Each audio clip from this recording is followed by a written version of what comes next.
This is Inside Indiana Business Radio for the morning of Wednesday, December 13th, 2023. I'm Alex Brown.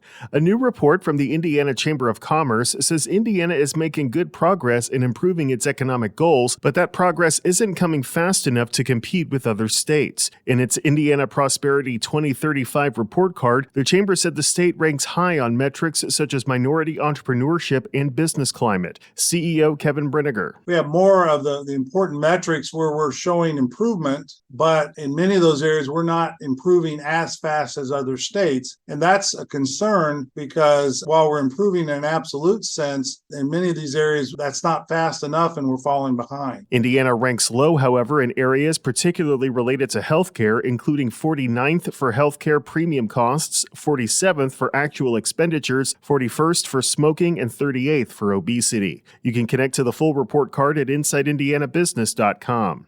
A Detroit-based original equipment manufacturer and parts supplier for the automotive industry is expanding operations to Southeast Indiana. Rush Group Limited plans to lease a nearly 420,000 square foot facility in the Silver Creek Logistics Center in Sellersburg and create up to 180 jobs. No concert amphitheater in the world sold more tickets in 2023 than Noblesville's Ruoff Music Center, according to a year-end summary published by Polestar magazine.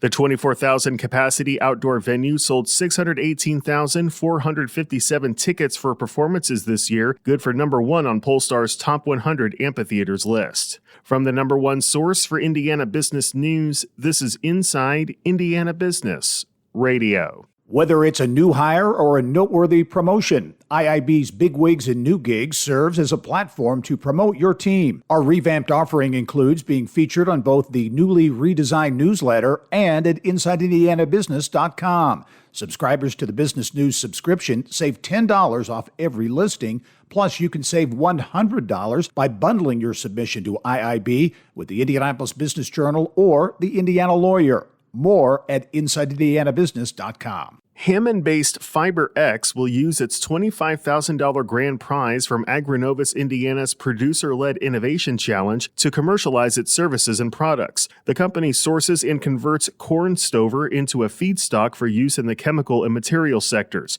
Corn stover is the material left on the cornfield after harvesting, including stalks, leaves, and husks. FiberX uses that material to make natural fiber-reinforced plastic polymer pellets and fiber for the plastic injection molding industry. CEO Dave Skibinski said his company is creating an entire new industry. We are taking Indiana's largest, and in fact the world's largest, agricultural waste product, corn stover. We are taking that responsibility off Indiana farms.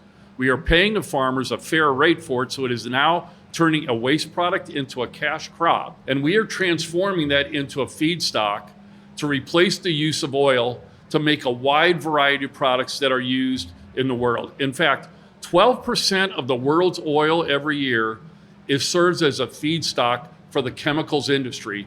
We are planning to replace a large portion of that with corn stover and materials that come out of corn stover as a replacement feedstock for the world. Skibinski said the company will continue to look for additional funding and search out additional corn growers throughout the state to harvest more corn stover, as well as plastic companies for distribution. Merrillville-based Northern Indiana Public Service Company has completed the installation of nearly 19 miles of new gas lines serving the Kokomo area. NIPSCO officials said the 24-inch steel gas pipeline will provide infrastructure for the expansion of electric vehicle battery production in the area. Two new multi-billion-dollar EV battery plants are being developed in Kokomo through a joint venture between automaker Stellantis and South Korea-based Samsung SDI. The $180 million project also extended an additional 800 feet of 16-inch steel pipeline, added safety enhancements to the existing Walton Gas Regulator Station, and created a new customer station in Kokomo. Evansville Mayor Lloyd Winnecke is leaving office after 12 years on the job. Come January, Winnecke will become CEO of the Evansville Regional Economic Partnership, something he told Inside Indiana Business was a natural transition. I'll get to continue to work on all the